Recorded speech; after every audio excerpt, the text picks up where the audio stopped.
तं येन तस्मै श्रीगुरवे नमः।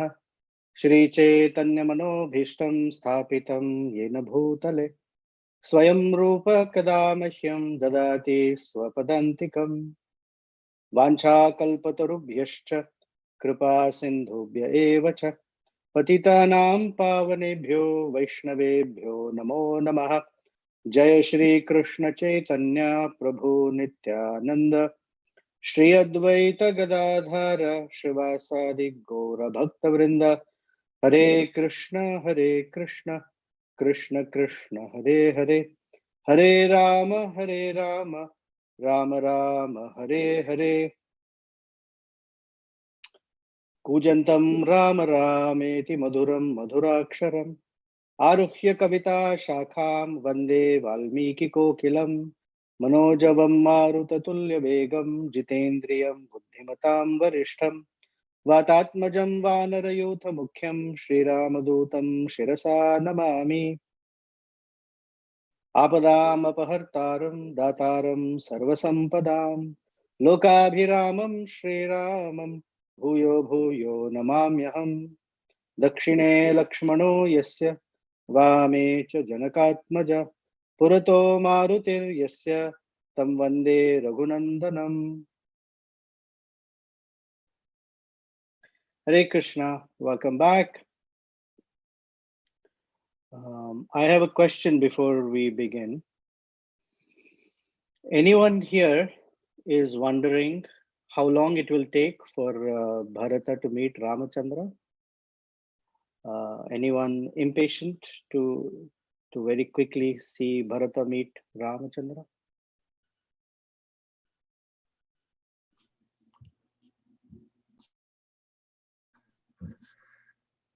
Somewhat loaded question.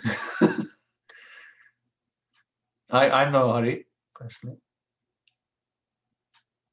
Okay. Anyone else?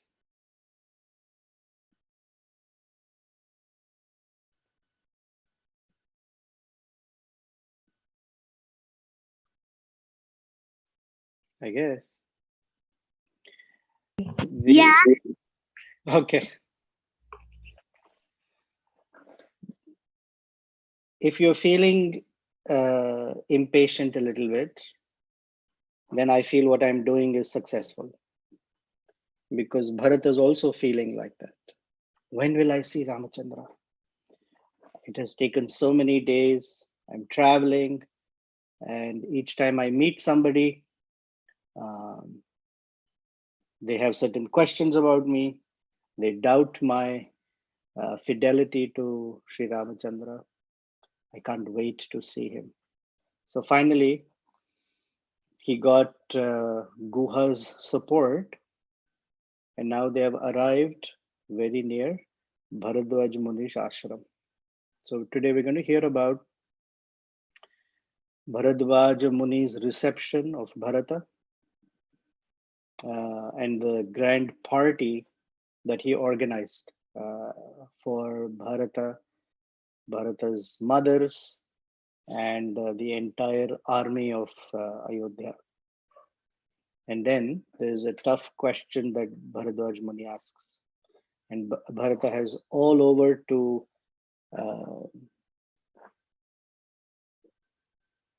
show his innocence in this whole plot of sending Ramachandra to the forest. So we're not going to meet Ramachandra just yet, or Bharata's not going to meet Ramachandra just yet.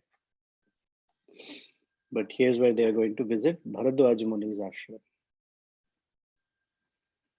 So while traveling from Shringaverapuram, and given the path from Shringaverapuram to go a little south from the Ganges and a little to the west, Bharata saw Bharadvaj Muni's ashram from a few miles away. And he knew, okay, since I'm approaching Bharadvaj Muni's ashram, what is the indicator from a few miles away? The billowing of smoke from the sacrificial fires that Bharadvaja and his disciples were every day performing 3 times a day at least. So that is an indicator, oh, that is Bharadwaj Muni's ashram. And what Bharata did is he asked his entire army to just stay behind, because you don't approach a great Brahmana with large armies. And then there is a description when Bharadwaj Muni asks, Bharata will give his reasons why. Then he removed his royal garments, took out all his fantastic gold, diamond studded jewels, got rid of all of his weapons, wore a simple silk dhoti and uttariya, and walked by foot uh, with Vasishta Muni ahead of him, his spiritual teacher, guru. So this is the idea when we come to meet the wonderful deities, Kishore Kishori, for us and for you, whoever the deity, that whoever one may be in front of the Lord and in front of the great Brahmanas who represent the Lord in human form. So the Brahmanas do and the king does. We know that we are not supposed to uh, walk in a royal palanquin to the temple.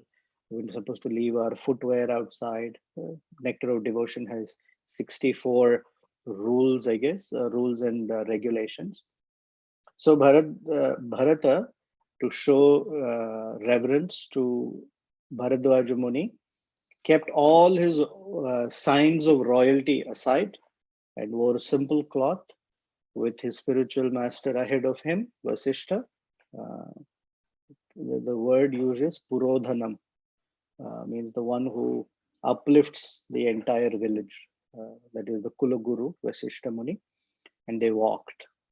He left all of his ministers, everyone behind, and as he was moving forward, they uh, they arrived at Bharadwaja Muni's ashram, and as soon as Bharadwaja saw Vasishta, he immediately rose up from his seat and he quickly asked his disciples to go, run quickly and bring arghya.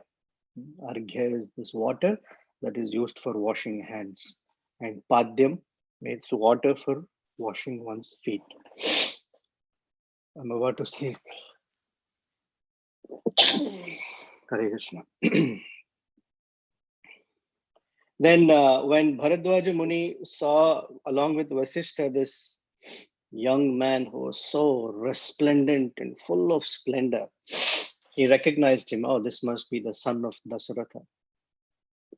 And Bharadwaja, who knows what is correct, what is wrong, he knows the protocol of dharma, first offered water to Vasishta Muni to wash his hands and his feet, and then offered to Bharata, then offered fruits first to Vasishta and then to Bharata.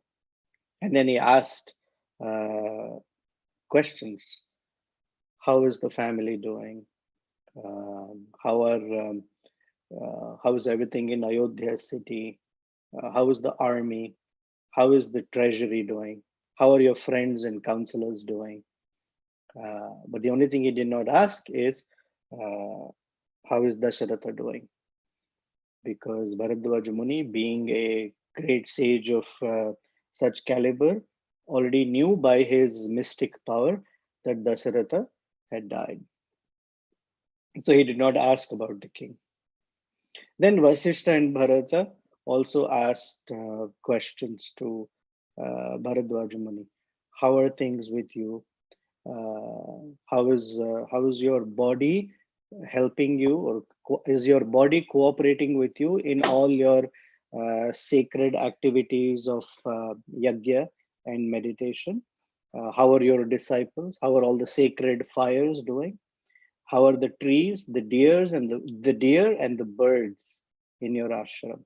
Because they're all part of Bharadwaja Muni's family.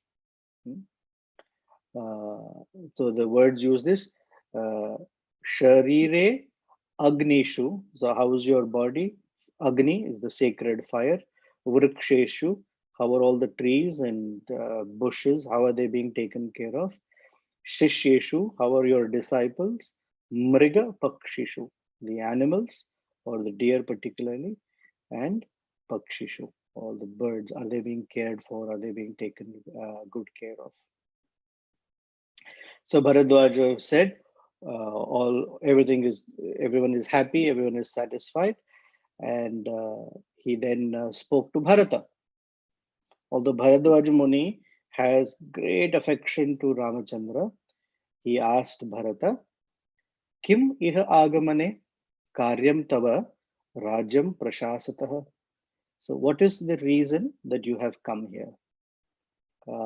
Etat achakshame sarvam nahi me shuddhyate manaha. Nahi me shuddhyate manaha. My heart has a little tiny doubt. It is not completely clear. It is not completely pacified. I'm wondering what brings you here. And he says, uh, Are you here? Um, are you here to attack Sri Ramachandra? Especially a personality like Ramachandra, who is flawless, who is the uh, enhancer of Kausalya's happiness, Kausalya Ananda Vardhana. For such a person, have you come to attack him so that you can enjoy the throne of Ayodhya without any hindrance and for the longest period instead of just 14 years? So after asking this, the Valmiki says, Evam uktvo Bharadvaja Bharatah Pratyuvachaha. So after being asked by Bharadvaja, Bharata Pratyuvacha, Bharata replied, Paryashu Nayano. Paryashru means his eyes filled with tears. Right? We sing in the morning, Ashru. Uh, Romancha Kampa Ashu Taranga Bhaja. Some people generally sing Romancha Kampa Shuta Ranga Bhaja, different ways they break the words. But the actual way of singing it is Romancha Kampa Ashu Taranga Bhaja. Ashu Taranga means the tears flowing down in cascades or cascading down. So when Bharatvaj asked such a question, he says, Paryashru Nayano Dukkhad, with great feeling of moroseness in his heart, uh, he replied to Bharadvaja in a very faltering voice. These are great kings. Their voice is full of confidence and full of authority. But when he's speaking to Bharadwaj, especially with his heart pained to such a degree, he's speaking in a faltering voice. He says, Hato asmi yadi mam evam bhagavan apimanyate. He says, if you speak like this to me, uh, I'm as good as defeated or dead. Hatah literally is dead. Hato asmi. It's your words are killing me, saying different way. Matona dosham ashanksare na evam mam anushadhahi. It says, I do not mean any harm to Ramachandra. Please don't charge me with such an intention. He says, I do not approve of what my mother has done at all, and I'm not pleased with what she has done. And I do not accept any word of hers. I, on my own, have come to take back Sri Ramachandra, the tiger among men, Naravyagraham. After I want to fall at Ramachandra's feet, hold them tightly, beg him to come back to Ayodhya. And he says, Oh, Bharadvaja, you're such a great soul. Please believe me. And please do me this favor. Please tell me where Ramachandra is, because I don't know where to find him. Then similarly, then Vasishtha and other priests who were with Bharata also spoke up and said, please, uh, Bharadvaj Muni, please be affectionate to Bharata and let him know. Bharata is actually very pure at heart. He has no malintention against Ramachandra. So then Bharadwaja Muni smiles and he says, Jane cha etad manashratam te dridikaranam astu iti.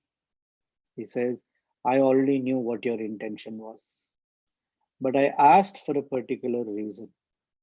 He says, I asked because Tvam tava atyartham kirtim samabhivardhayam. I asked so that your kirti, your glory, becomes even more increased around the world.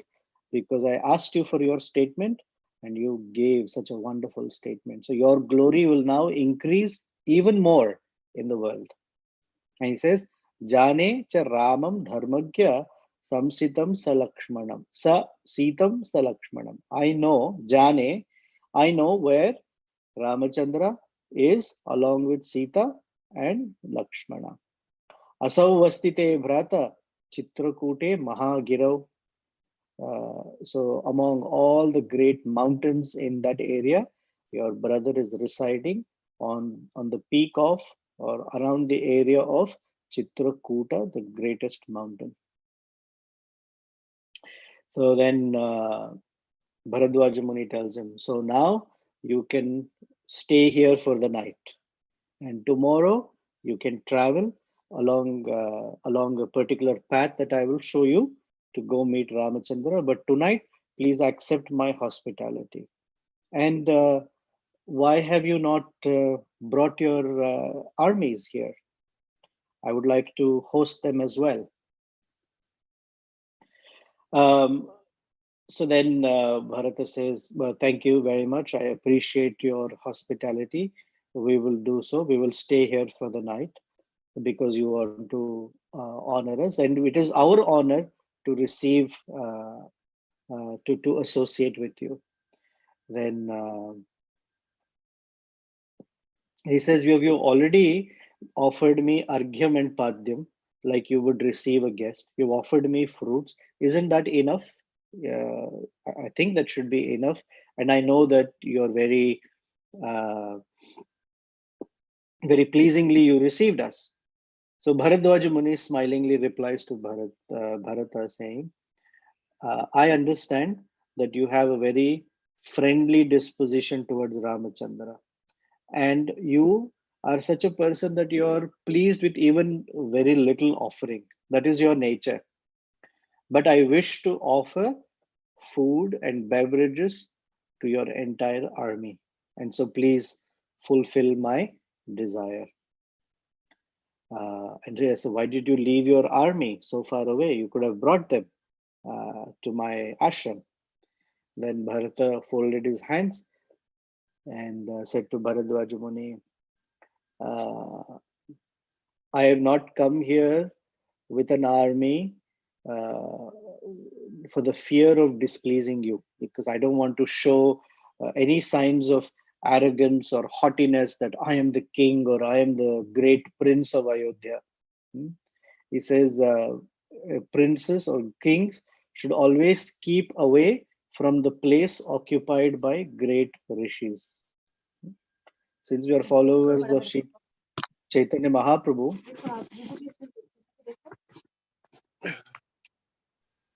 Chaitanya Mahaprabhu kept Maharaj Prataparudra also at a distance and never associated with him, and said, oh, sannyasis should not be associating with kings and royalty. So all the devotees around Chaitanya Mahaprabhu were very eager that Maharaj Pratap Rudra should meet Chaitanya Mahaprabhu. So they told him to remove all of his royal insignia, all of his royal clothes. He wore very simple cloth, put a turban on his head, and went to Chaitanya Mahaprabhu and met him in the particular place. It's called some gardens. I forget the name of that gardens right now. And then massaged his feet and sang the beautiful verses of the gopis. He sang the Gopi Gita for Chaitanya Mahaprabhu. That is how Chaitanya Mahaprabhu would allow anyone, especially someone like royalty, around him. So then he said, how can I bring these horses, elephants, all these men who are covered in armor? This is not proper. And if such a large army with elephants, horses, infantry, palanquins, all of them come here, they will destroy all the foliage around because they have to come here. So I'm afraid I didn't want them to damage any of the trees or the little water streams that you have created here. So then Bharadvaj Muni told him, no, bring your entire army here. So very quickly, the army was then invited. And while the army was moving towards the ashram, Bharadvaj Muni entered the place where the main sacrificial fire is kept, Agnihotra. He sat there, did Achamana, and he invoked Vishwakarma, the architect of the demigods, and said to Vishwakarma, Ahvaye Vishwakarmanam aham tashtaram evacha Athityam kartum ichchami. Atithyam kartum ichchami. I desire to host. Tatrate samvadhiyat. So I would like you to help me make all the arrangements. And so Vishwakarma was invited to create temporary residences and places for royal comfort for Bharata and his army. Then Bharadvaja Muni invited Ahvaye Lokapalanam Streen, the three Lokapalas, Varuna, Yama, and Kubera. And he says, I would like for you to come and help me offer all this hospitality to these to my guests. So Varuna, Yama, and Kubera. Kubera will bring all the required financial help. Varuna will bring all the required waters, rivers and all that. And Yama will bring a peaceful environment without fear of any kind.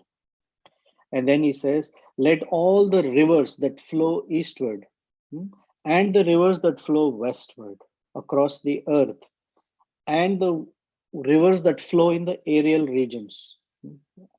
Have you ever heard of a river flowing in the aerial region? Ganga Devi is one that we heard about. So apparently there are other rivers that flow in the aerial regions. He said, may they all come together here at my ashram. Then he says, let the different rivers offer beverages. So there is a beverage called Maireyam. Maireyam is a kind of drink, almost intoxicating drink that is made from date palms. He says, and very wonderful liquors and beverages, may it flow here. Let water have a very cool and pleasing taste, the taste of sugarcane. Then he said, I invite or I invoke the great personality Vishwavasu, Ha Ha and Hu Hu. We know these two personalities, Ha Ha and Hu Hu. They in the Bhagavatam we hear them being cursed by the great sages in becoming different personalities, and then the Supreme Lord comes and relieves them. And then he called all the Apsaras so all these personalities were invited for singing, playing instruments, and the Apsaras for dancing and entertaining his guests. Then he said, I invite all the celestial nymphs by the name Ghritachi, Vishwaschi, Mishrakeshi, Alambusa, Nagadanta, Hema, and Hima, all from the mountain regions. Please come. I invite or I invoke the presence of all those celestial dancers who are in Lord Brahma's palace to come here with all their accompaniments. Like if you have ever hosted a dance program, you know that the dancers have musicians and persons who play instruments. So all of them should come, including their great teacher, Tumburu. There are two great personalities in the universe, Narada and Tumburu, and they are the greatest singers. Tumburu is considered to be one of the topmost singers. Then he says, let the beautiful garden in the region north of Kuru, where Kubera lives, may that garden uh, manifest here with all of the beautiful flowers, trees, shade giving, fragrant giving trees and flowers. They appear here. Then he said, may the moon god, Somadev, fill my place with excellent food of every variety. We say Chaturvidha Bhajante. Chaturvidha. There are 4 types of foods. So may they have savories, so samosas, pakoras, puris, all those wonderful confections. So cakes, pastries, sweets of all varieties, sauces and syrups, they all manifest here for me. And may the moon god make sure that all the fruits, okay, that have just fallen from the trees because they're ripe, taste like very, very intoxicatingly sweet.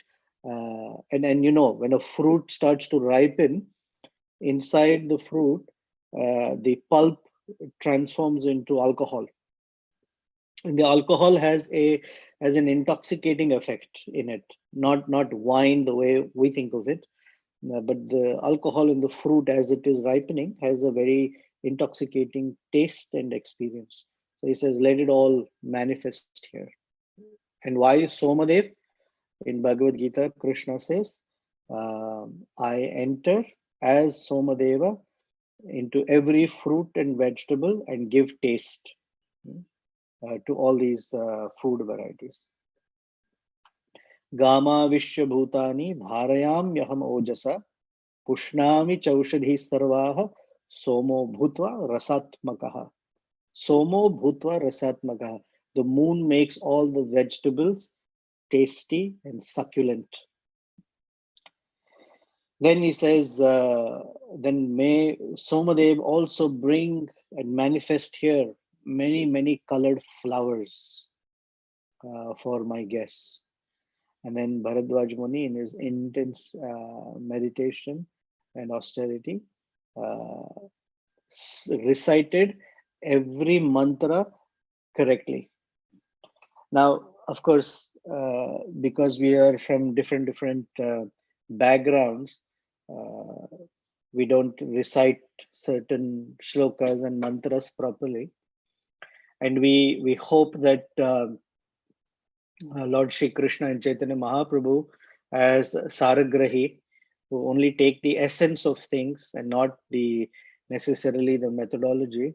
We have some hope here, but actually we are, to some degree, if possible, we should pronounce the words properly, or at least make an attempt to pronounce the words properly if we can, so that the mantras have the right influence and power that they are supposed to. I'll give you an example. In the Guru Ashtaka prayers, the last verse is Yasya Prasadat Bhagavat Prasadaha. Yasya Aprasadat Nagati Kutopi. So when we're singing the second line, ideally it is supposed to be sung as Yasya Prasadat, Yasya Aprasadat. But sometimes people will sing Yasya Prasadat Bhagavat Prasado, Yasya Prasadat Nagati Kutopi.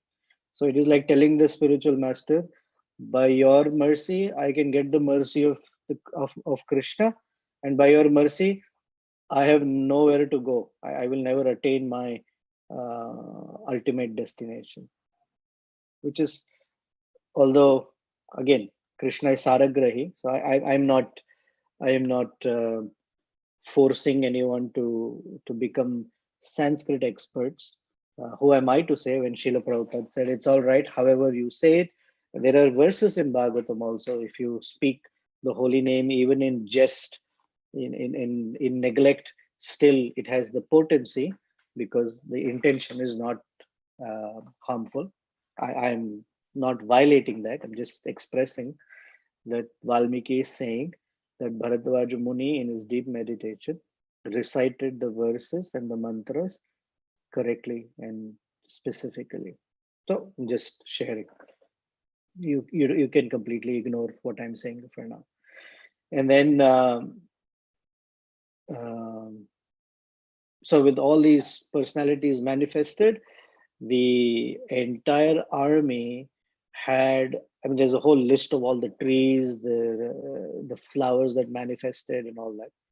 That Vishwakarma created fantastic mansions for elephants, horses, the army men. Everybody was treated to such royal feasting that they had never experienced something so amazing.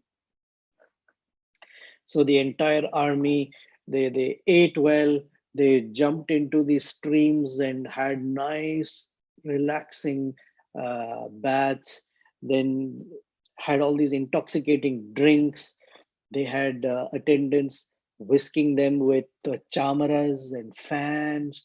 They sat in royal tents with dancers, food that they had never eaten in their lives. They were treated to such fantastic hosting by Bharadvaja Muni. And they rested for the night. And interestingly, in the morning, when Bharata and his army woke up and they left, all of this fancy arrangements also went away. And the understanding is that for Bharadvaja Muni, although he has the capacity to live in such luxury, for him, these things did not matter.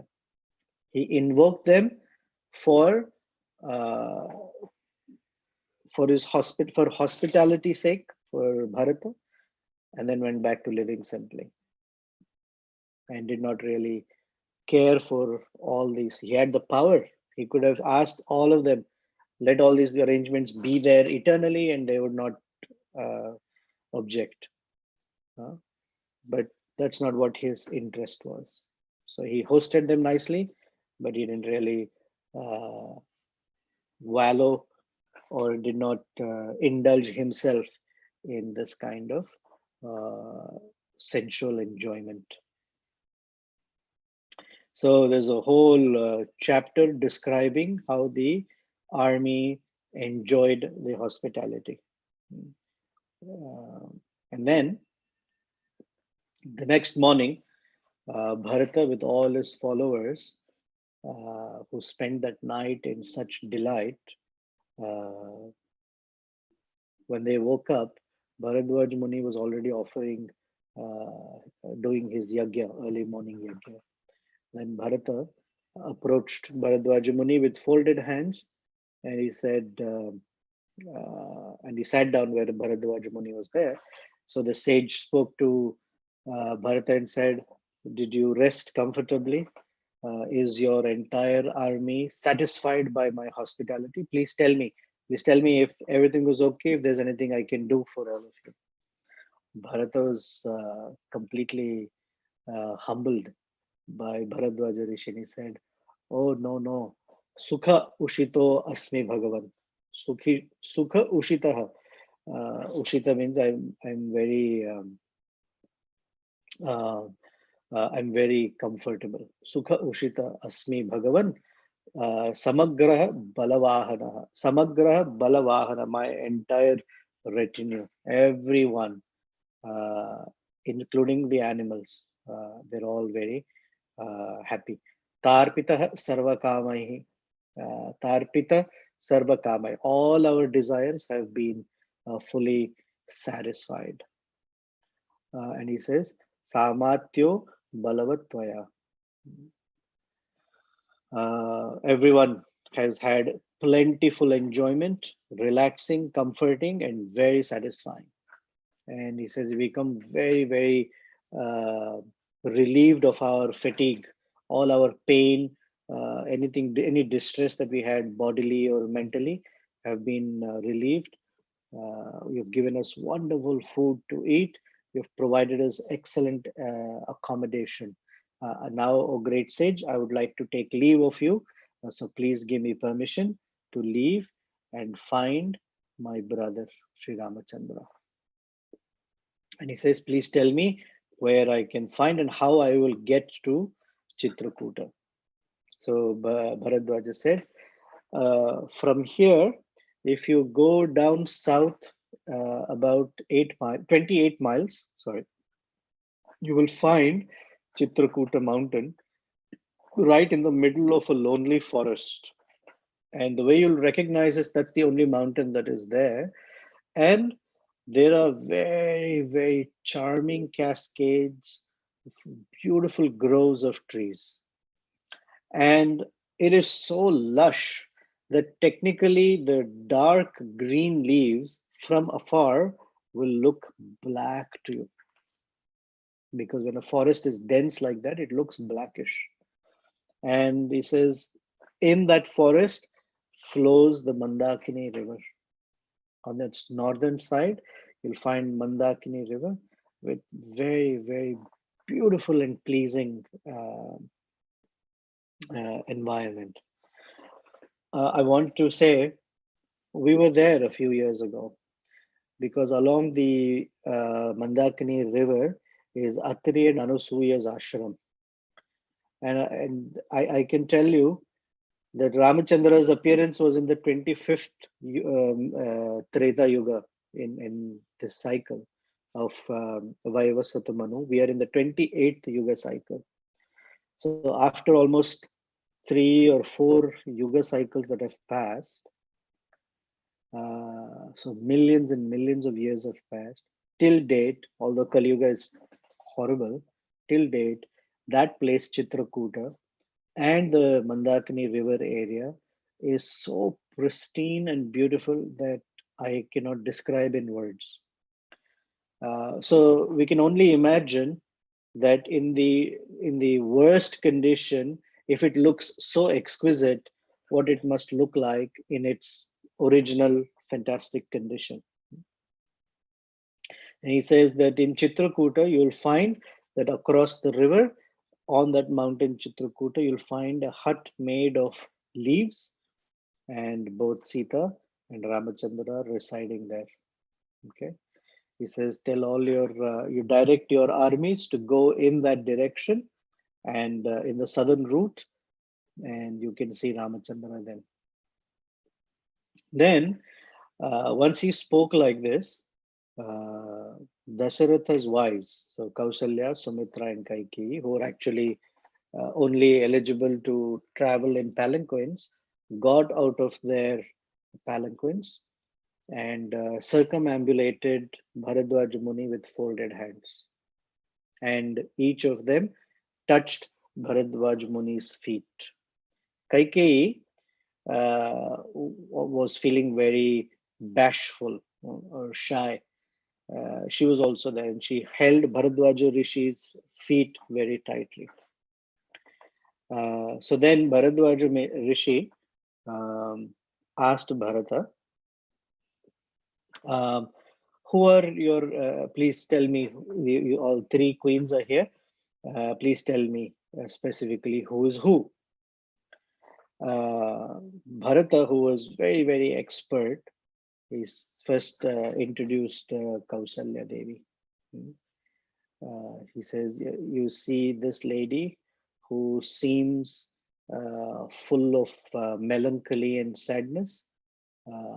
Although she is the greatest woman, she's no less than a goddess, and she is the one who has delivered the tiger among men, Sri Ramachandra, just the way as Aditi delivered Upendra or Vamanadev, she has delivered Sri Ramachandra. Then he says, here is standing to the left of Kausalya, who's also plunged in grief, is Sumitra. And she is the mother of the two heroes, Lakshmana and Shatrughna, who are no less than gods themselves. And this is Sumitra Devi. And then, Shuchi, you may not like this. Then he says, here is the person who, out of her miserable desire, deprived King Dasharatha of his son, who went away to the heavenly region, or gave up his body, in other words, uh, because of her. She is impudent, arrogant, and who thinks she's very good looking, but is only hungry for power and actually unworthy of anything. And she's a wicked person, unfortunately. She is my mother, uh, and her name is Kaikeyi. And when Bharata was speaking like this, his eyes were red, and with a broken, sobbing voice, he was also hissing like a snake, and introducing Kaikeyi to sage Bharadvaja. Bharadvaj Muni was such a great soul. He told Bharata, "Na doshena avagantavyaha Kaikeyi Bharata tvaya Ramam pravrajanam hi etad sukham udarkam bhavishyati." Please do not speak so negatively or in a condemning method about your mother. Na doshena avagantavya. Actually, there is. You should consider that there is no fault in her. Because of her, what will happen in the future is Devanam, Danavanam cha Rishinam Bhavitatmanam Hitameva Bhavishyasti Rama Pravrajanahi. So he says the desire, whatever has happened because of what you're saying Kaikeyi has done, actually will fulfill and will be beneficial to Devanam, all the demigods, they will be benefited. Danavanam, even the Rakshasas will be benefited. How? By dying in Ramachandra's hands. And Rishinam, all the rishis in Dandakaranya, they will feel that their penances for thousands and thousands of years have become successful. Hitam eva, only benefit will happen to them. There will be nothing wrong that will happen to anybody. So please don't chastise her, or please don't hold her guilty. And interestingly, as soon as Bharadvaja Rishi says like this, for Bharata, there isn't anymore. So he offers obeisances to Bharadvaja Rishi, circumambulates him, and all the queens get back into their palanquins. He moves back with his army, and with a very loud, roaring, thunderous sound, the entire army proceeds towards Chitrakuta. And slowly, from Bharadwaja Rishi's ashram, they move southern direction towards Chitrakoot. So that ends chapter 92 of the Ayodhya Kanda.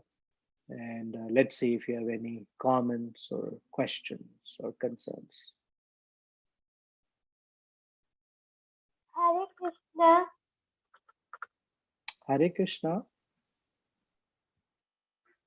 And Baba, I have a question. When you said that Rama doesn't have anywhere I'm sorry, I'm not able to hear your question clearly. Can you move closer to the phone or computer? now? Yeah, and who's speaking? Govardhan. Yes, Govardhan. Go ahead.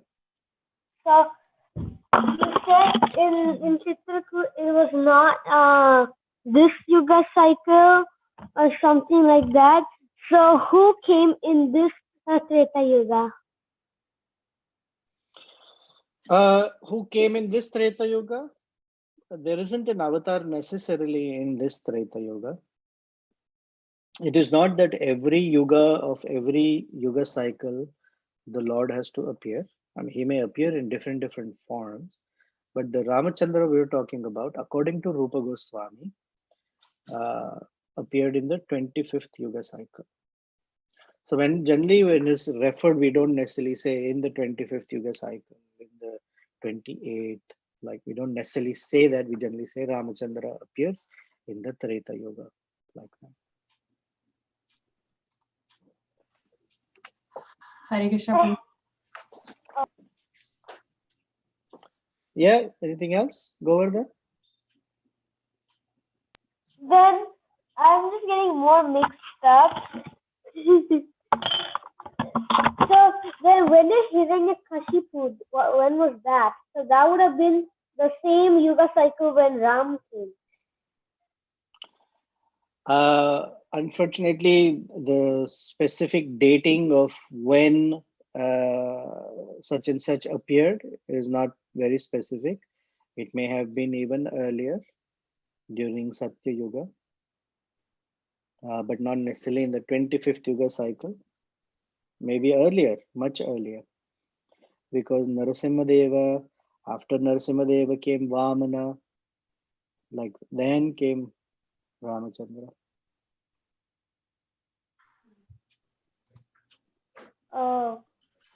Then even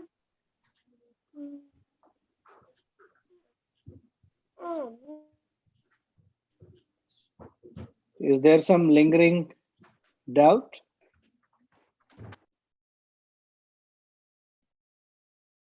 Huh? Go over there. are you? I think I'm done with my question. Okay. Thank you, Prabhu. You're welcome. Prabhu, a couple of questions. Sure. One, Bharat knew his heart was totally clean. You know, he knew his intentions were pure. And yet he was very careful about what Vishwamutra Muni would think when he showed up with his army. And so, you know, he thought that was a consideration for him and he made a decision of what to do. So that brought this question into my mind, you know, how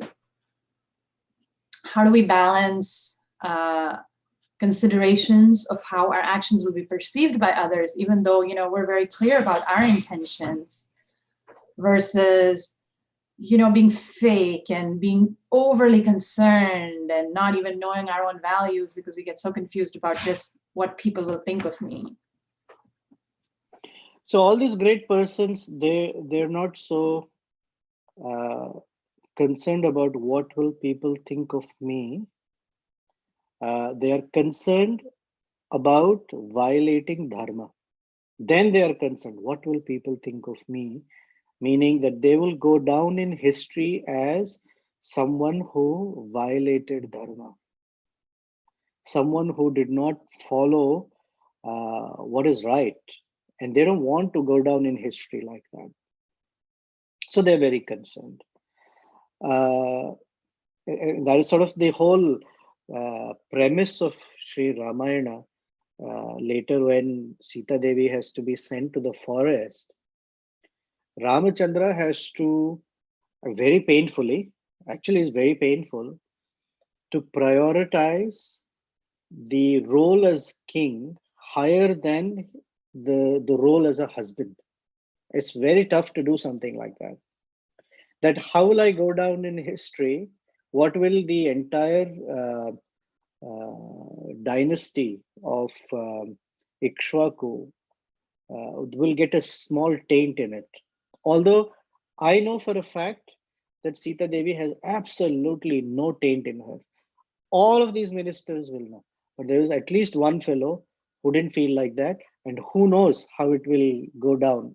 Sita's character will be maligned. So actually, if you see, even after Ramayana, many people have a problem with Ramachandra, but not with Sita Devi. That is his way of protecting her character. He will take blame upon himself. Going down in history, so, but not to violate as a king. So fake, these persons are not fake. They are completely truthful. He comes with proper protocol of how to meet a great sage, leaving aside anything that makes him look like a king or a great prince, no haughtiness, comes humbly. And when Bharadvaja Muni asks him, "What's in your heart?" he just openly says, "This is what is in my heart." So the reason we hear about Bharata and Lakshmana and Shatrughna and all these personalities is that it gives us a little insight into the very, very high, strong character that they have, and the principles that they live by.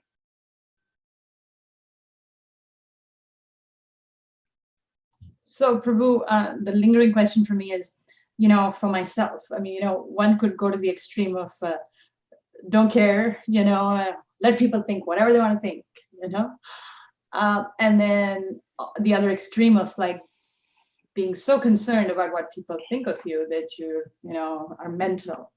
Right. So a balanced consideration is the balance is, am I following the proper principles of dharma? Okay. When I follow dharma, if I'm speaking truth, if I'm living by the right principles, people can think of me however, that's okay. But the other consideration that, I have a certain value, tells me that this is truthful, but if I speak truth, what will people think of me? That is called ahankara vimudhatma karta ahamiti manyate. So standing by principles is important. Let anyone think how they think. Now the question is, where complexity comes in is, what is the principle? How to apply the principle? All of that then requires realization, requires guidance, requires a whole bunch before anything else. But standing by one's values and character is important. And then the tussle or the tug of war is, yeah, but I don't want to be known as I have on this side I know people, on that side I know people. Then it gets into the mental calculation of things. The last question I have, I don't know how to make this not sound funny. But as Vaishnavas, I think of Vaishnavas as following certain principles, Yeah. And of course, I understand that Kshatriyas, like Bharat's army, if they're indulging in revelry and, heavenly damsels are dancing, it's understandable. But then, Bharat is a Vaishnav, he's a very pure-hearted Vaishnav. So how is it? It doesn't like compute, here's this pure Vaishnav, and then there's this gala, sensual pleasure arranged. I don't know how to make sense of that. Look at Vaishnavas eating on an Ekadashi. That will answer your question. I mean, we have found all the ways and means to make Ekadashi like the most enjoyable day under fasting without violating any grains and beans, right? So these are great, great kings who are completely detached. So Bharadvaja Rishi, I mean, what a show he put on for his guests. After that, everything went back to living on fruits and berries and roots. That's it. And the army needs very, very rich and energizing food. That's how they become warriors. If you give a great warrior, a little bit of grapes and mango and say, "Isi mein chala lo."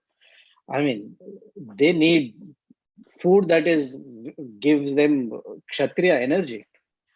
Food is okay, Prabhu. My question is about, the girls dancing and all that kind of, sensual pleasure. Entertainment.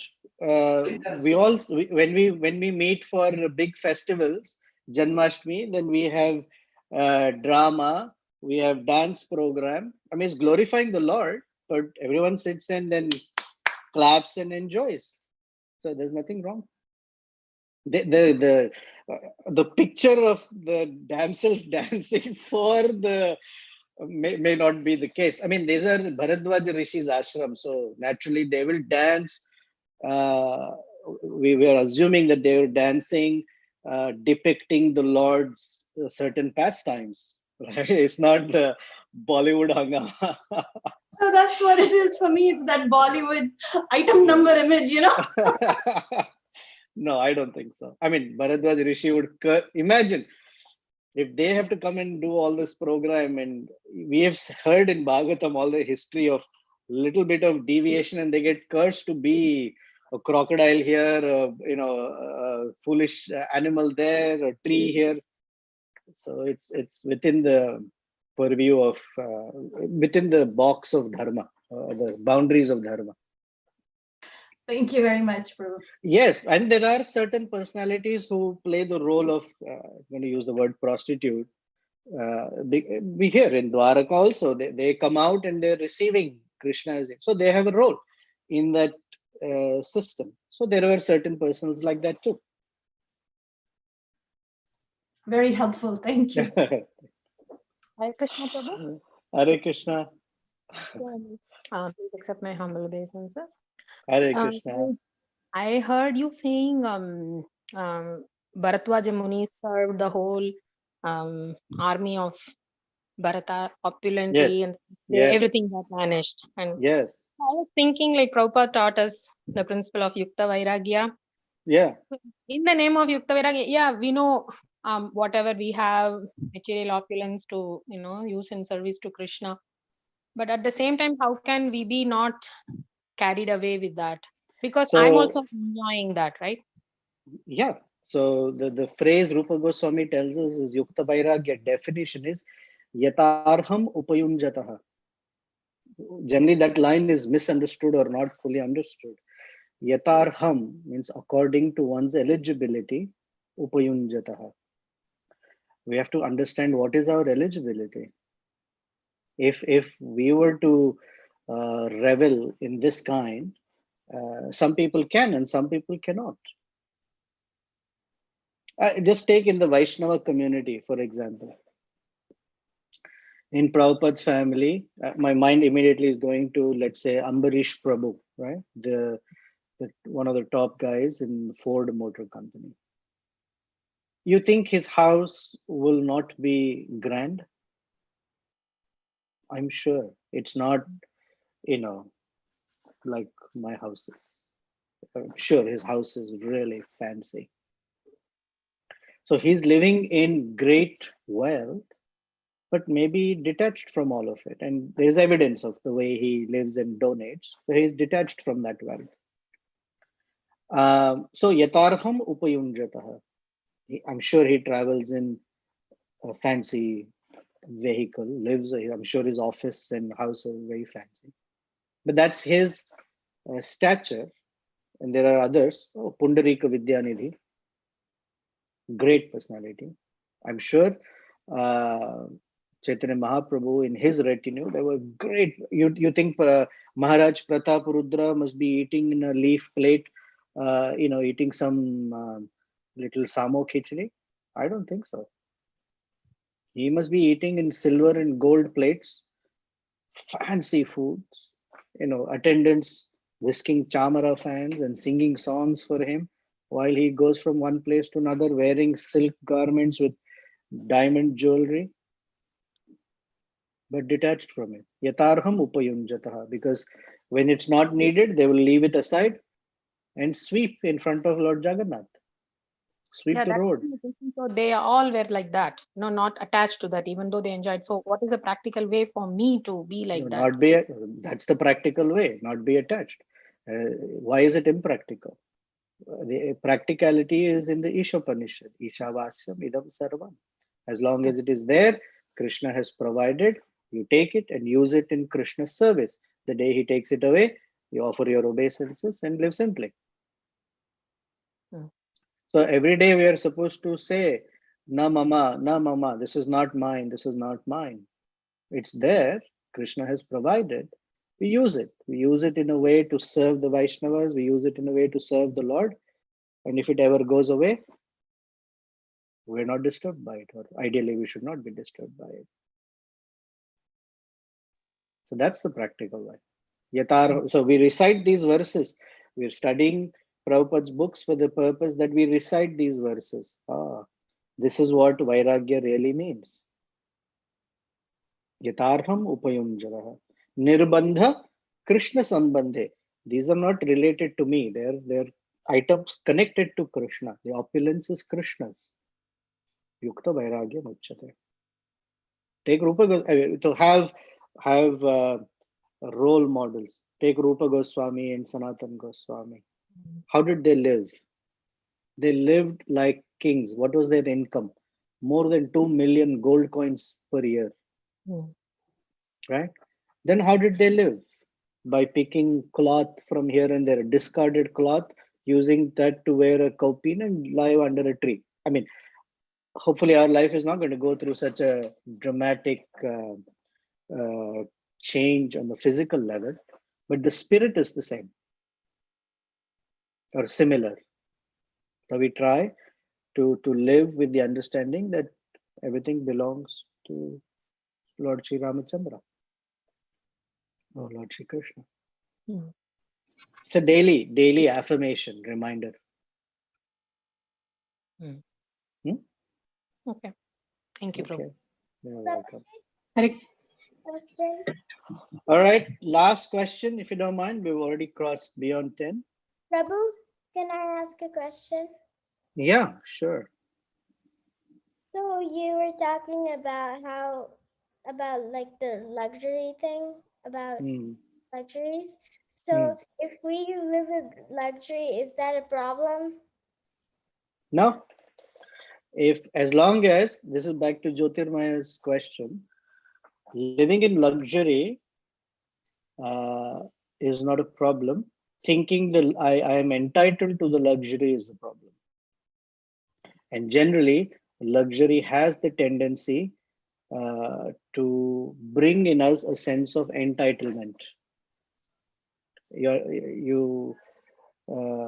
Entitlement means I deserve it. And that is the rabbit hole that takes us away from Krishna.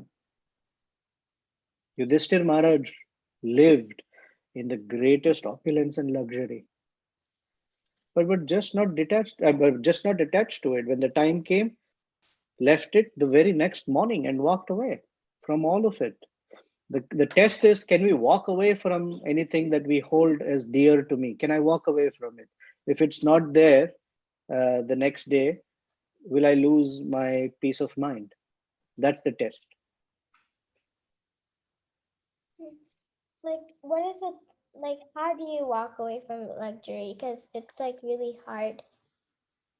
Yeah, it is hard. But the way you don't have to walk away from it. You remember that it is Krishna's grace. If it is there, great. If it's not there, great. Luxury does not decide my state of happiness. Okay, thank you. Very well. Just a comment, Prabhu. Yeah. This is Atulya. Sometimes I really want to walk away from the luxury because it is too painful to maintain it. Great. Go for it.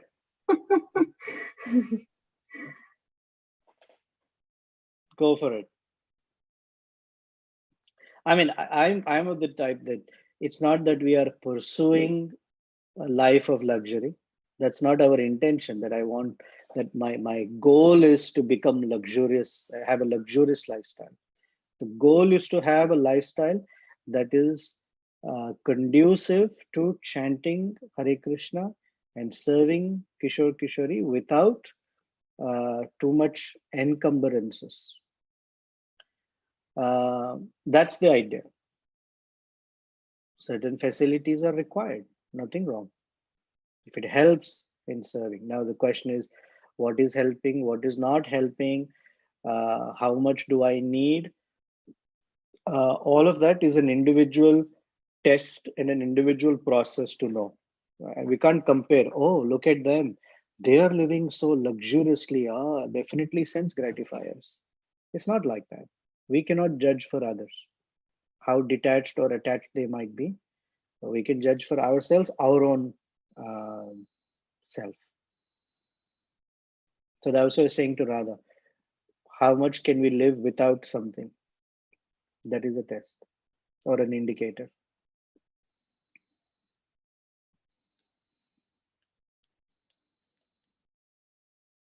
Okay. Thank you.